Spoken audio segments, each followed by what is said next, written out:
सर्वे भवन्तु सुखिनः सर्वे सन्तु निरामयाः सर्वे भद्राणि पश्यन्तु मा कश्चित् दुःखभाग् भवेत्।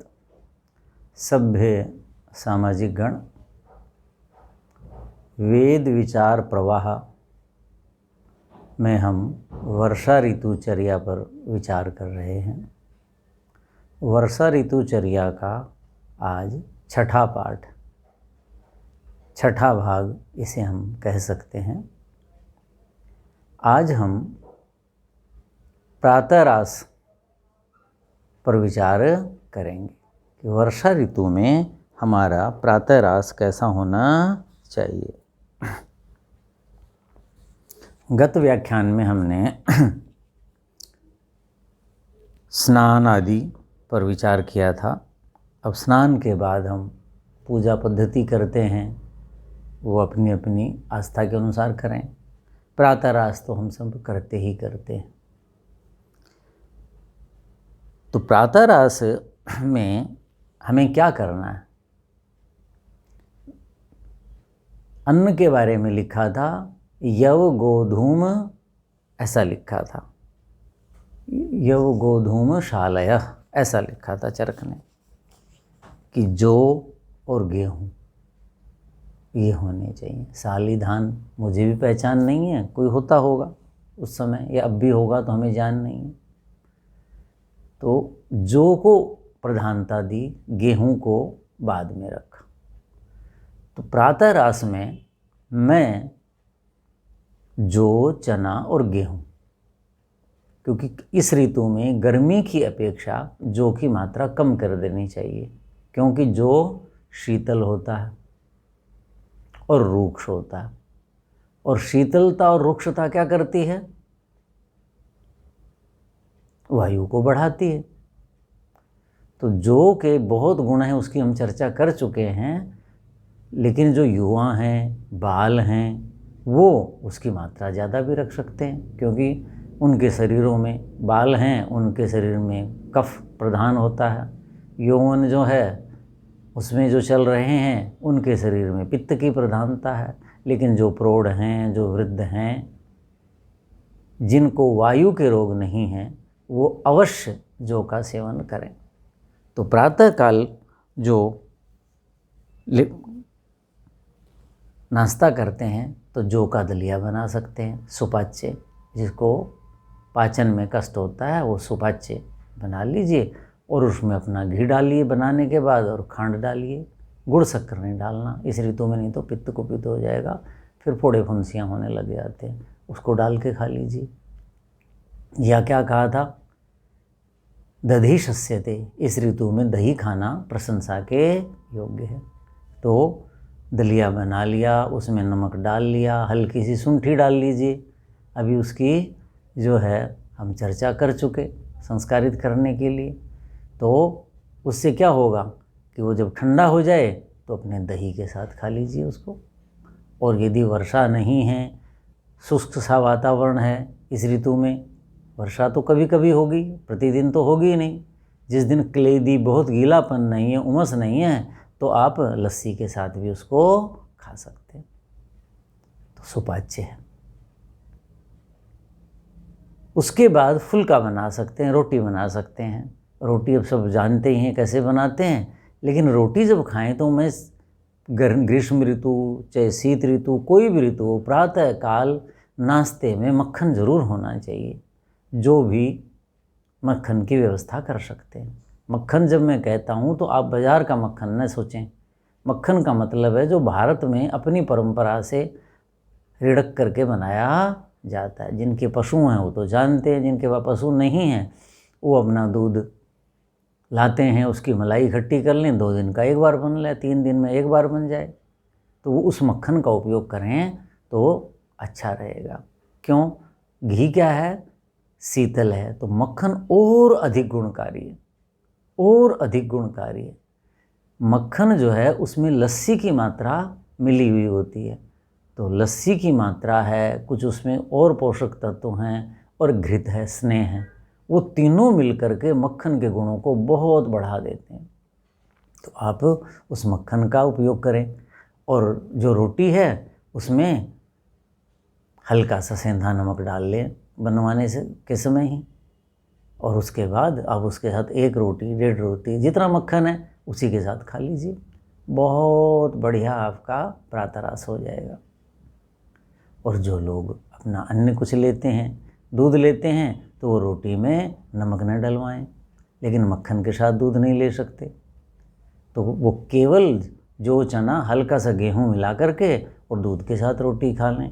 इस ऋतु में आम आया हुआ है जी, आम के साथ रोटी खा लें।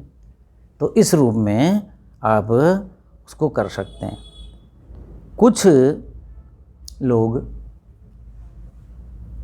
अन्न को अंकुरित करके प्रातराश करते हैं। तो अन्न को अंकुरित करके प्रातराश करना ग्रीष्म ऋतु में मैंने बताया था, ग्रीष्म ऋतु में बहुत अच्छा था। इस ऋतु में करें, लेकिन ग्रीष्म ऋतु की अपेक्षा इस ऋतु में जठराग्नि और मंद हो जाती है। और जो अंकुरित अन्न है वो तो सजीव भोजन है, उसमें तो दोबारा जीवन आ गया, तो वो और शक्तिशाली है, उसको पचाना और कष्टकारक है। तो जो युवा हैं, लड़कपन है जिनमें, वो खूब उसको चबाएं। और वो कौन सा होना चाहिए अन्न? मूंग होना चाहिए।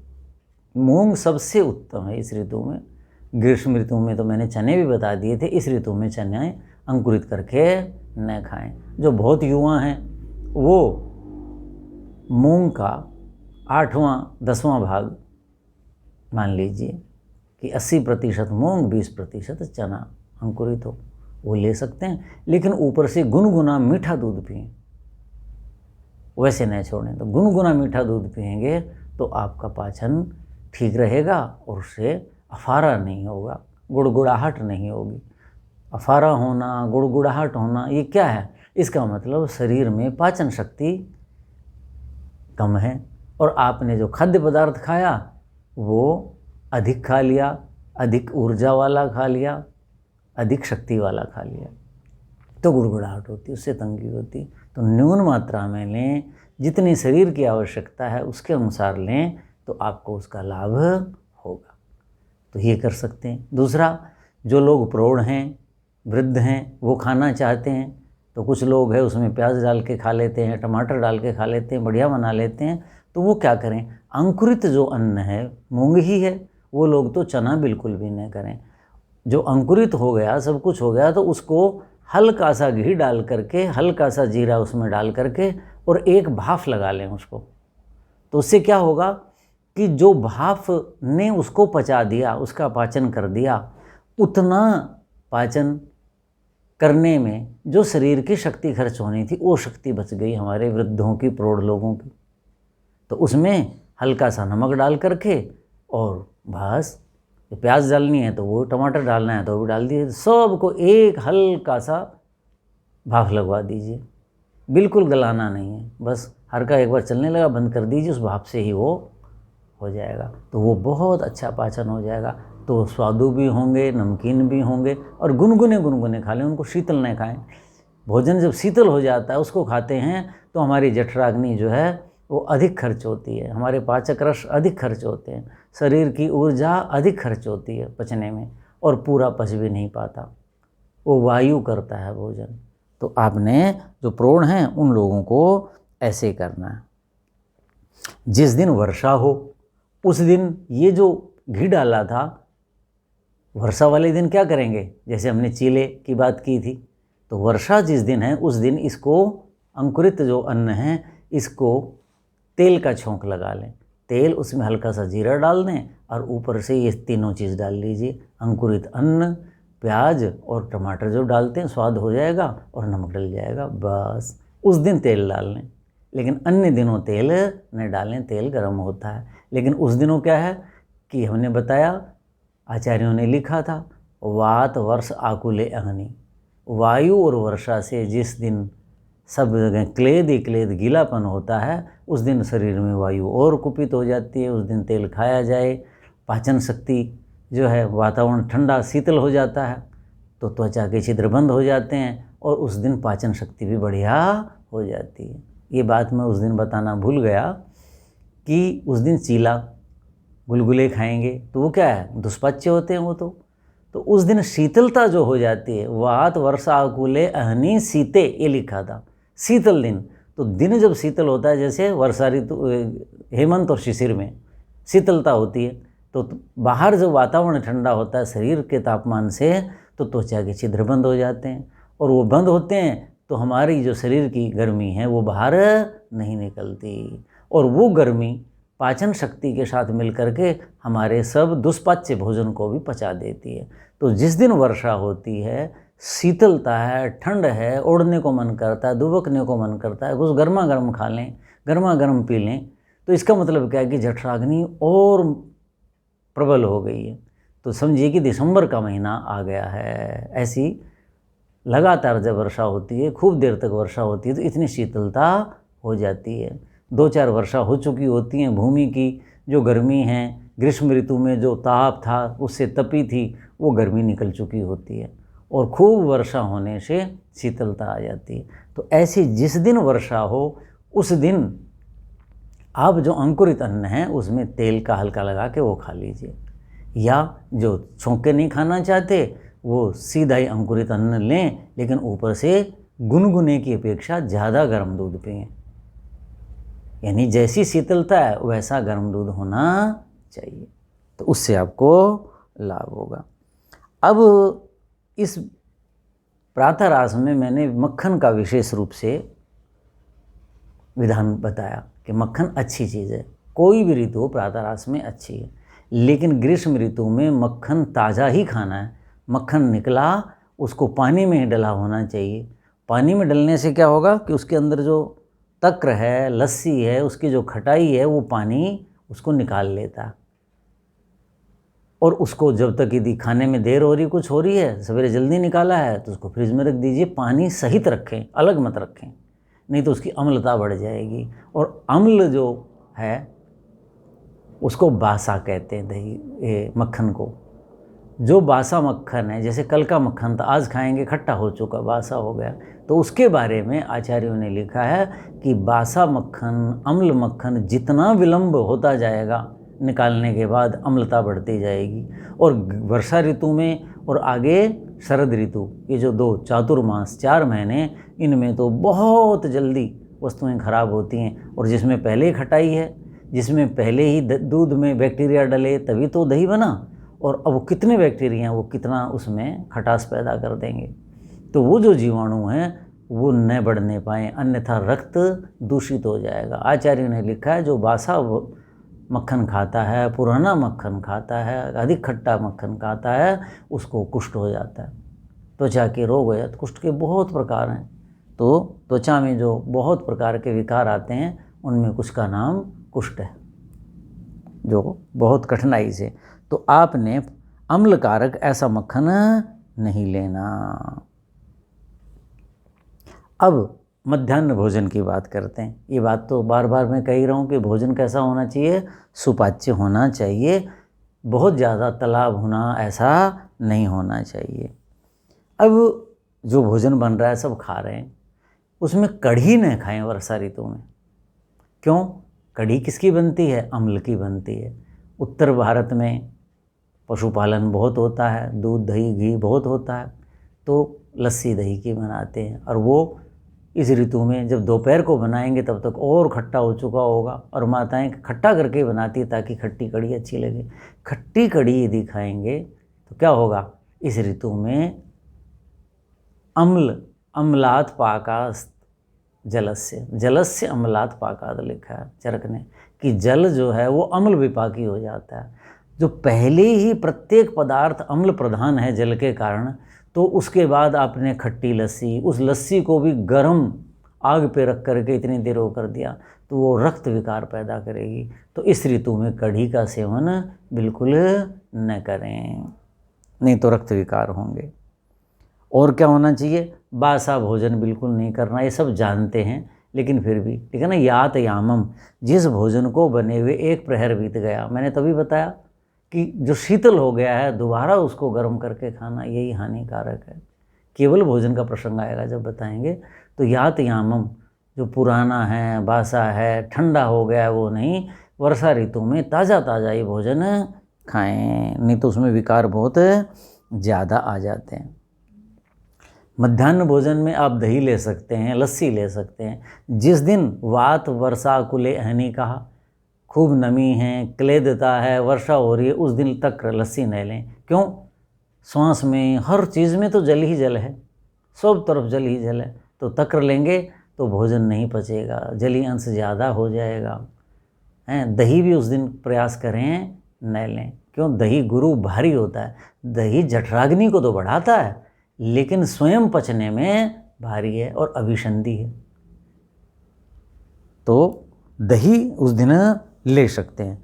लेकिन मधु का पहले आरंभ में बताया था, तो ऐसे दिन में मध्याह्न भोजन में दही में शहद मिला लें, प्रयास करके शहद मिला लें।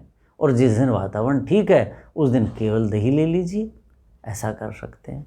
लेकिन दही के साथ बताया था पहले भी कि सलाद नहीं लेनी होती, कोई भी सलाद दही के साथ नहीं लेनी, लस्सी के साथ नहीं लेनी, वो उत्तम नहीं होती। भोजन में, मध्याह्न भोजन में यथासंभव प्रयास करें समाप्ति के बाद मीठी चीज़ ले लें। जैसे इन दिनों आम आया हुआ है तो आम ले लीजिए, मीठा है, नहीं तो हल्का से खांड ले लीजिए। क्योंकि जो भोजन में जो तला है, कोई खटाई है, नमक है, मिर्च है, दही है, दही लें तो उसके अंदर हल्की सी खांड डाल लीजिए। तो मधुर रस क्या करता है? वो पित्त का शमन करता है, वायु का शमन करता है। तो भोजन में विदाही जो पदार्थ हैं उनसे जो पित्त पैदा होगा उसका शमन हो जाएगा, और जो शुष्कता वायु कारक चीज़ें हैं उसके कारण भी मधुर रस उसकी शांति करेगा। रात्रि जो भोजन है वो मध्याह्न भोजन की अपेक्षा अधिक सुपाच्य होना चाहिए, वो और अधिक सुपाच्य होना चाहिए। क्यों? रात्रि को सोना है। रात्रि के समय क्या होता है? जठराग्नि मंद हो जाती है। ज्यों ही सूर्य अस्त हुआ, हृदय रूपी कमल बंद हो जाता, मुकुलित हो जाता है। उसके बाद हृदय मुकुलित हो गया तो रक्त प्रवाह जैसा होना चाहिए वैसा नहीं होता। स्रोतों के जो मुख हैं वो बंद हो जाते हैं, कोष्ठ जो हैं वो भी बंद हो जाते हैं। केवल शरीर का निर्वाह हो सके इतना मात्र रक्त प्रवाह रहता है, इतना मात्र कार्य चलता है, स्थिरता आने लग जाती है। तो शरीर जो है उसमें स्थिरता आने से, स्रोतों के रुक जाने से, कोष्ठों के बंद हो जाने से, हृदय रूपी कमल के मुकुलित हो जाने से, संकुचित हो जाने से जठराग्नि मंद हो जाती है। तो रात्रि भोजन सूर्यास्त के तुरंत बाद कर लें, ताकि जो सूर्य का प्रभाव था उसके कारण जो जठराग्नि थी, हृदय रूपी कमल कार्य कर रहा था, सब जगह रक्त का प्रवाह बढ़िया कर रहा था, उसी से तो जठराग्नि बढ़िया रहती। तो उसी में ही कुछ पाचन हो जाए, उसके बाद आप सैर कर लें, ताकि सोने से पहले आपके भोजन का काफ़ी भाग पच ले। तो ऐसा सुपाच्य भोजन हो, समय से हो, बहुत हल्का खिचड़ी दलिया ले लीजिए, या जैसे युवा हैं दाल सब्जी की रात्रि को इन दिनों कोई आवश्यकता नहीं है। अपना दूध के साथ रोटी खा लीजिए, आम के साथ खा लीजिए, सोते समय दूध पी लीजिए। रात्रि में दाल से बचें। दाल क्या होती है? बहुत ही भारी होती है। सब्जी खाएं। और इस ऋतु में अभी शाक का वर्णन आएगा तो मैं बताऊंगा, इस ऋतु में शाक जो हैं वो खाने लायक नहीं होते हैं। रात्रि में समय से पहले करने से क्या होगा कि वर्षा ऋतु है, उसमें कीट पतंग बहुत आते हैं, तो जब भी प्रकाश होगा, कुछ होगा, अंधकार से वो भोजन में आके गिरेंगे। तो हमें याद है, हमें बचपन से अंधेरे से पहले ही भोजन करा दिया जाता था। तो कितना पहले तो देखो इतनी शिक्षा नहीं थी, इतनी जानकारियाँ नहीं थी, लेकिन मौलिक एक जानकारी थी, उनको समझ थी। तो रात्रि भोजन में ये करें। कुछ लोग रात को भोजन 9 बजे के बाद करते हैं। 9 बजे तो कुकर की सीटी बोलती हम देखते हैं, उसके बाद वो दाल बन रही होती है। कुछ समुदाय ऐसे शहर में मैं देखता हूँ, उनमें दाल रात को खाते हैं, दिन में सब्जी खाते हैं।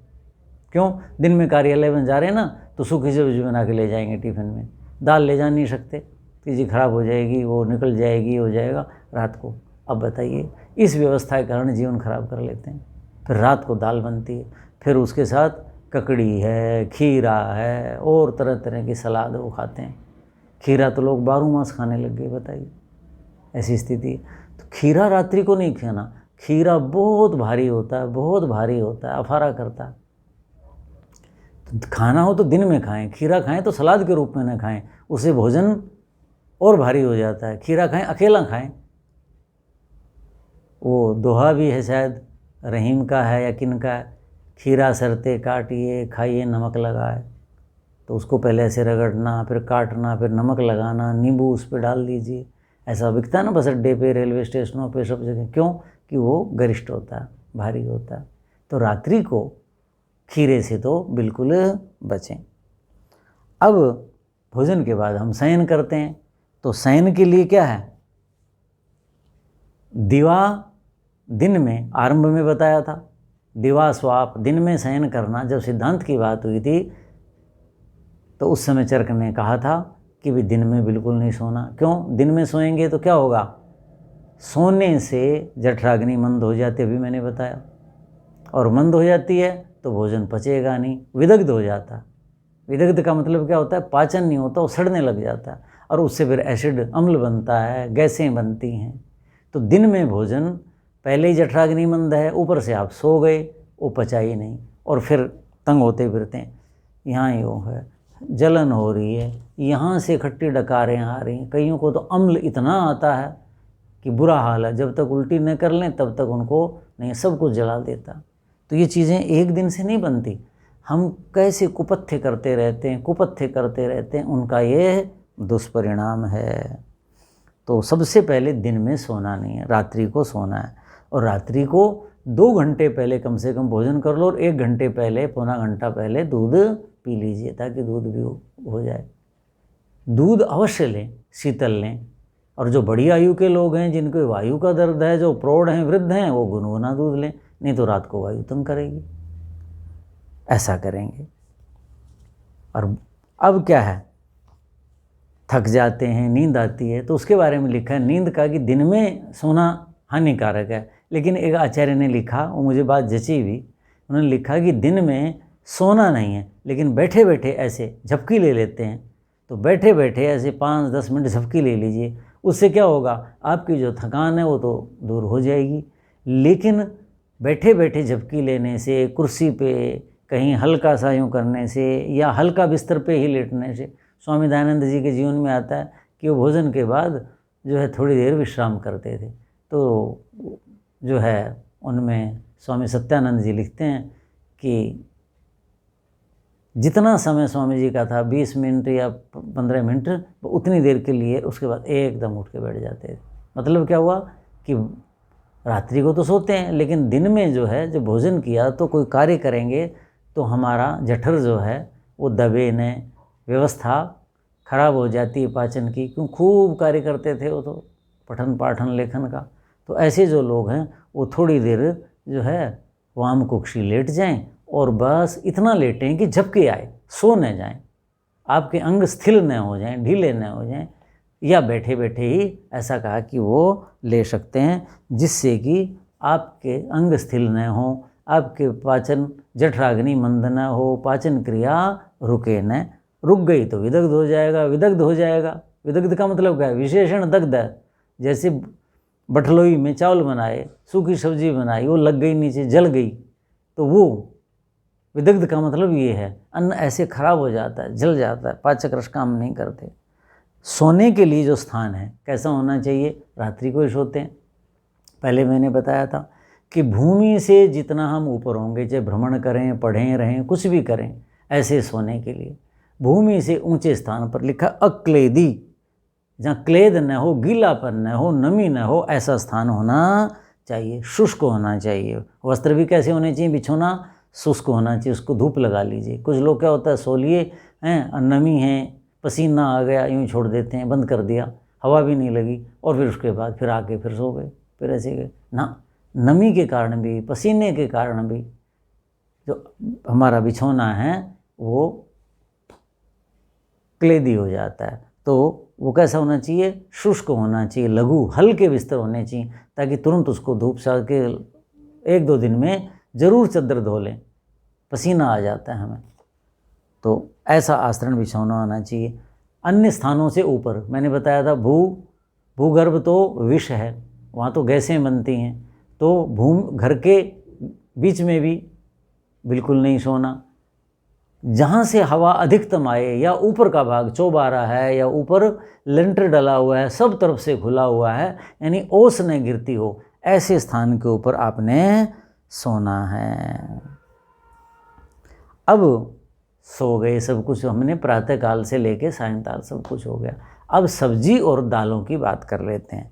तो सब्जी जो है वो कौन सी खानी, कहते हैं भाई सब्जी जो है वो शाक का सर्वथा निषेध है। शाक का मतलब क्या होता है, पत्ते वाली सब्जियां। मैं देखता हूँ लोग पालक मांग रहे होते हैं, एक दिन चौलाई बिक रही, इतनी डाल रखी, और कहने लगे, मैं कहूँ देखो जी अभी ले जाएंगे सब लोग चौलाई। जो साग इस ऋतु में आया है पत्ते वाला, वो सब दूषित है। क्या बताया था कि जल अम्ल विपाकी है, सारे जल में अम्ल ही अम्ल है। क्यों, वर्षा ऋतु का प्रधान रस अम्ल रस है, और ये जल क्या, वर्षा ऋतु का जल है, कच्चा रस है। कच्चा रस जो है वो हरी सब्जियों में, पत्तों में बहुत ज़्यादा होता है, जो तुरंत बढ़ती हैं, उसका विपाक ही नहीं हो पाता, तो वो शरीर में जाता है, उससे पित्त के विकार बढ़ जाएंगे, वायु के विकार बढ़ जाएंगे, और सारे के सारे जो है अंदर क्लेद, रुकावट, स्तंभन ये पैदा कर देंगे। तो इसलिए हरा साग इस ऋतु में बिल्कुल नहीं खाना। मैं एक बात सुनाता हूँ, गिलोय को बहुत अच्छा मानते हैं। आज से कोई 7-8 साल पुरानी बात है, मैं जहाँ अपने मकान में रहता हूँ इसके पीछे हरित पट्टी है, ग्रीन बेल्ट कहते हैं, तो वहाँ सरकार के तो पौधे लग गए थे, पशु घूमते तोड़ जाते, तो जहाँ पौधे नहीं होते वहाँ हम पौधे लगाते, वर्षा में, ग्रीष्म ऋतु में हम पानी देते कुछ साथी मिल करके। तो वहाँ से कोई सज्जन घूम रहे थे, परिचित थे, तो वो गिलोय खा रहे, दातुन टाइप सी, बोले इसकी दातुन कुछ मुंह में चला जाए, कुछ खा ले। मैंने क्या कर रहे हैं जी, परिचित कि जी डॉक्टर साहब गिलोय है, बहुत अच्छी चीज़ है। मैंने कहा इस ऋतु की गिलोय नहीं खाते, गिलोय अच्छी है। अब जैसे घी बहुत अच्छा है, लेकिन वृद्ध आदमी है, उसको पचता नहीं, खिला दोगे तो क्या होगा, बीमारी हो जाएगा। घी बहुत अच्छा है, लेकिन शिशु है, उसको खिला दोगे तो बीमार हो जाएगा। घी किसको खाना है, जिसको पाचन होगा। तो गिलोय जो है वो जो नई फूटी है, इस समय आ रही है, उसमें कच्चा रस है। जितनी गिलोय लाभ नहीं करेगी उससे हानि हो जाएगी। यदि इस ऋतु में गिलोय लेनी भी है तो जो पुराना उसका तना है, कठोर है, जिसमें पुराना जल है और उसकी धातुएं जो गिलोय की हैं वो पुष्ट हो रखी हैं, उस गिलोय का सेवन करें, नहीं तो अन्यथा बचें। जब तक कार्तिक स्नान नहीं हो जाता, देव उत्थान एकादशी नहीं आ जाती, तुलसी का विवाह नहीं हो जाता, उससे पहले बेल वाली चीज़ें कोई भी नहीं लेनी, उनसे बचना। तो ये चीज़ है। अब जो मैं बात बता रहा था कि सब्जी की, तो सब्जियों में कुछ लोग, 2 उदाहरण देता हूँ, फिर इस विषय को यहाँ समाप्त करता हूँ। आलू खाते हैं। एक महाविद्यालय में दूसरे स्थान पे कहीं शिविर लग रहा था, तो वहाँ व्याख्यान के लिए बुला लिया, तो वहाँ सब लोग बैठे, तो मैंने कहा भाई ये भोजन नहीं करना, आलू नहीं खाना इस ऋतु में। तो एक प्राध्यापिका कहती, वो कहने लगे, बोले डॉक्टर साहब आलू तो हर चीज़ में पड़ता है। मैंने कहा बहन जी आलू कोई मेंढक तो है नहीं, या वर्षा ऋतु में उड़ने वाला कीट पतंग तो है नहीं कि जहाँ मर्जी रो गिर गया। आप डालती हो तो वो गिरता है, आप डालना बंद कर दो। ये धारणा बना रखी है कि आलू तो हर सब्जी में पड़ता है। अरे आप डालते हो, आलू इस ऋतु में नहीं खाना। ऐसे ही यहाँ एक संस्था है, वहाँ व्याख्यान चल रहा था मेरा, तो बहुत बुद्धिजीवी जो हैं सवेरे सवेरे वो करते थे योगासन वगैरह, उसमें चिकित्सक बहुत ज़्यादा होते थे, तो कुछ वैज्ञानिक भी होते थे NDRI के। तो वहाँ भी ऐसे ही बताया कि भाई सिर्फ तो आलू नहीं खाना। तो मैंने कहा जी आलू ताज़ा ही खाते हैं, जब ताज़ा आता है। होली पे आलू आना बंद हो गया तो बासा आलू आ रहा है, कोल्ड स्टोर का आ रहा है। और आज से 25 या 28 साल पहले मैंने लेख पढ़ा था, उन्होंने लिखा था कि कोल्ड स्टोर में जब आलू चला जाता है तो आलू में जो शर्करा है, शुगर है, वो 200 गुना बढ़ जाती। तो जो शुगर के लोग हैं, शर्करा के लोग हैं, वो ध्यान रखें कि कोल्ड स्टोर का आलू न खाएं, ऐसा वैज्ञानिकों का उल्लेख था। तो मैंने कहा जी बासा नहीं खाना, आलू ऋतु का खाना है, ताज़ा खाना है जो प्रकृति देती है। तो कहने लगे अब इन दिनों क्या होता है, हिमाचल से आलू आता है जुलाई में, जून के आखिर में आ जाता, जुलाई अगस्त तक आएगा। तो कहने लगे कि जी ताज़ा ही तो आलू है आजकल। डॉक्टर महेश्वरी थे एक, वो कहने लगे कि साइंटिस्ट थे, तो कहने लगे कि डॉक्टर साहब आ तो रहा है। मैंने कहा जी कहाँ से आ रहा है? बोले जी हिमाचल से। तो मैंने कहा हिमाचल से आ रहा है, इसका मतलब क्या हुआ? हिमाचल वालों के लिए बनाया है ना प्रकृति ने, हमारे लिए बनाती तो इन दिनों आलू पैदा होता। प्रकृति ने इस ऋतु में हमारे लिए आलू नहीं दिया, क्योंकि वो कहती है कि इस ऋतु में आलू हानिकारक है इनके लिए, वो नहीं देती। वो जब देती है उस समय सेवन करना है। तो ऐसी चीज़ें भी लोग कहते हैं। तो आलू का जो सेवन है वो सर्वथा त्याज्य है। घर वाले बना दें, नहीं मान रहे हैं, स्वाद है तो चुपके से खा लो।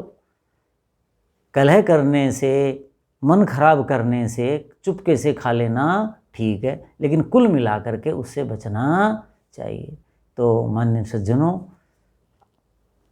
आज का ये व्याख्यान हम यहीं समाप्त करते हैं। अन्य जो सब्जियां हैं उनके ऊपर और फलों के ऊपर और दालों के ऊपर हम अगले व्याख्यानों में विचार करेंगे। ओम शांति शांति शांति। ओम।